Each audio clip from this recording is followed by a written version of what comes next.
করি না, যে দলে জিতে সেই দলের জন্য লাফাই, নাচি, নিজে প্রোগ্রাম করি। আচ্ছা, আজকে যে সকালে ব্রাজিল 3 গোলে জিতছে, এটার জন্য কি নেচেছিলেন? হ্যাঁ, নাচবো না কেন?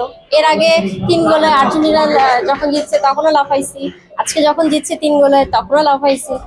মানে আপনি যে দলের জিতবে তার সেই দলের আসলে ভাই আমি যেহেতু ডিজে, আমার প্রত্যেকটা দলে যখনই জিতে তখনই আমাদের নাচাইতে হয়। প্রত্যেকটা দলের জন্য আমাদের কাছে মানে শোর অফার থাকে, যে আজকে আর্জেন্টিনার খেলা আপনার শো করতে হবে, আজকে ব্রাজিলের খেলা আপনি শো করতে হবে। পার্সোনালি আমি যে দলই চয়েস করি না কেন সেটা আমি পাবলিকালি বলতে পারি না।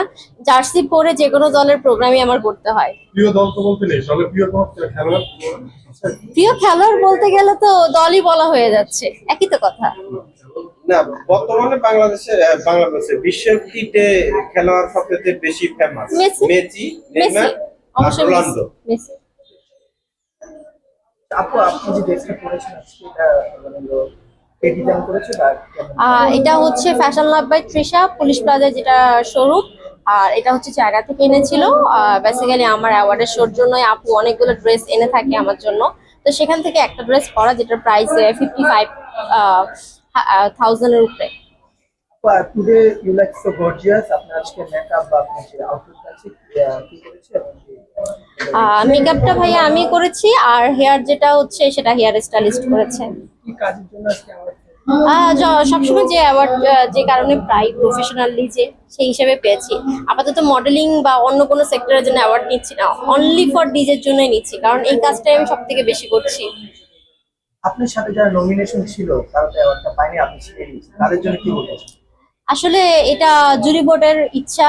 আমার কাছে আজকেও অনেক অ্যাওয়ার্ডের নমিনেশন এসেছে, আগামী মাসের অগাস্টেরও নমিনেশন আছে আমার কাছে। সো আমার কাছে মনে হয় যে জুরি বোর্ডের যে মেম্বাররা আছে তারা আমাকে পছন্দ করে, আমার কাজকে পছন্দ করে, দ্যাটস ওয়াই আমি বারবার অ্যাওয়ার্ড নিচ্ছি, আপনারাও দেখছেন। বর্তমান কোন কাজ নিয়ে ব্যস্ত আছে এবং কি নেক্সট আমরা কোন কিছু চমক দিতে পারবো? বর্তমানে আসলে ডিজের কাজটা নিয়ে ব্যস্ত, ডিজের বাইরে আসলে সময় পাচ্ছি না, আর ব্র্যান্ড প্রমোটিং এর কাজ করছি। পরবর্তীতে হয়তো আপনারা মুভি বা নাটকে দেখতে পারেন।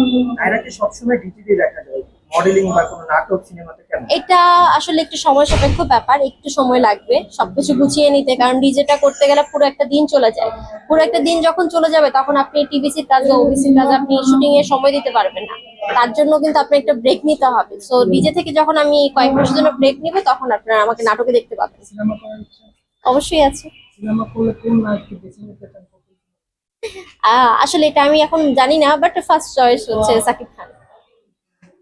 তা আপু, আপনি কি সিনেমা বা নাটকে এখন পর্যন্ত কোনো অফার পেয়েছেন? আমি তো এর আগেও নাটক করেছি। আহ আমাদের যে মানে সিদ্দিক ভাই, যাকে নিয়ে এত আলোচনা, তার সাথেই কিন্তু আমার প্রথম নাটক করা 2014, 15, 16 তিনটা পর পর তিন বছরই ওনার সাথে আমি নাটক করেছি। তার পরবর্তীতে আমার হচ্ছে মানে অনার্স মাস্টার্স এর জন্য আমার এগুলো গ্যাপ চলে গেছে। নাটকগুলির নাম তো জানতে চাই। নাটকগুলোর নাম একটা ছিল হচ্ছে বাল্য বিবাহ, একটা ছিল ভূতায়, একটা ছিল ভূতাই টু, যেগুলো হচ্ছে গাজী টিভিতে প্রচার হয়েছে। আর এটা বাংলা কি বলে এটার নাম, বিডিবিতে প্রচার হয়েছে।